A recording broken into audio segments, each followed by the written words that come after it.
School का पहला दिन। ये कहानी है सूरज की, जो अपने माता पिता के साथ एक शहर में रहता था और उसे नए स्कूल में जाना था। वो नाश्ता कर ही रहा था कि तभी बाहर स्कूल बस हॉर्न बजाती है। वह अपना स्कूल बैग पीठ पर टांगता है और अपने माता पिता को बाय करते हुए घर के बाहर खड़ी स्कूल बस में चढ़ता है और स्कूल बस चल पड़ती है। वह देखता है कि आगे की एक सीट खाली है। वो उस सीट पर बैठ जाता है। तभी पीछे वाली सीट पर बैठा हुआ राहुल कहता है, देखो, इधर मत बैठो, पीछे आ जाओ।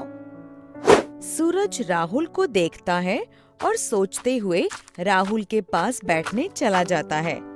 राहुल कहता है, तुम्हें पहले तो नहीं देखा इस बस में? हाँ, आज मेरा पहला दिन है स्कूल में। तुमने मुझे वहाँ बैठने से मना क्यों किया? आज तुम्हारा पहला दिन है ना, अभी समझ जाओगे। सूरज सोचने लगता है। तभी स्कूल बस रुकती है और स्कूल बस में राजेश चढ़ता है। राजेश उसी सीट पर बैठता है जहाँ पहले सूरज बैठा था। राजेश के बस में आते ही सभी बच्चे घबरा जाते हैं। सूरज सभी बच्चों को घबराए हुए देख रहा था। राजेश आगे की सीट पर बैठे दोनों बच्चों को डराते हुए पूछता है, क्यों रे, कैसे हो तुम?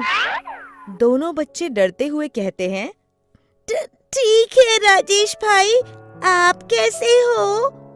राजेश एक बच्चे के जोर से गाल खींचते हुए कहता है, बढ़िया रे।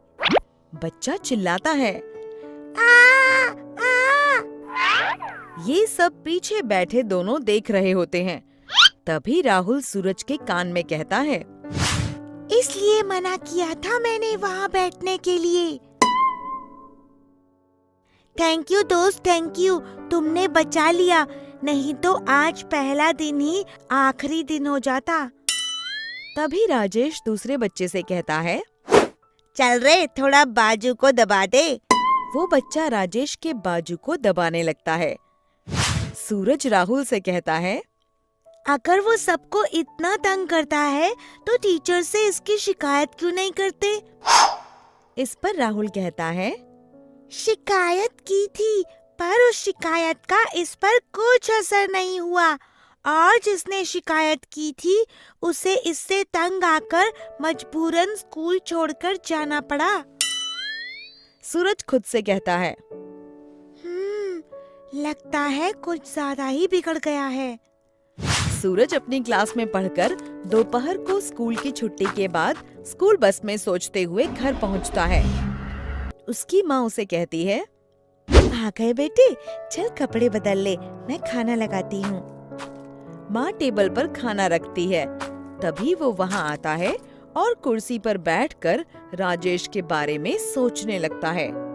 माँ उसे सोचते हुए देखती है और पूछती है, तो कैसा रहा आज का दिन? दोस्त वोस्त बने या नहीं? वो कहता है, अच्छा, दोस्त तो बने पर एक रह गया है। माँ उसे परेशान देखते हुए पूछती है, मतलब क्या बात है?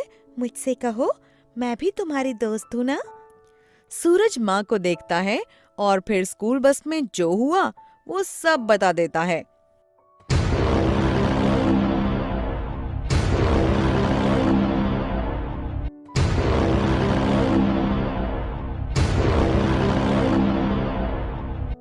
माँ सब समझने के बाद कहती है, जैसे कि तुमने मुझे ये बात दोस्त होने के नाते बताई है, तो मैं भी दोस्त की तरह ही तुम्हें सुझाव दूंगी।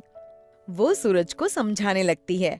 वो बाहर से 2 छड़ी लाती है, फिर बड़ी आसानी से पहले एक छड़ी को तोड़ती है और फिर दूसरी छड़ी को।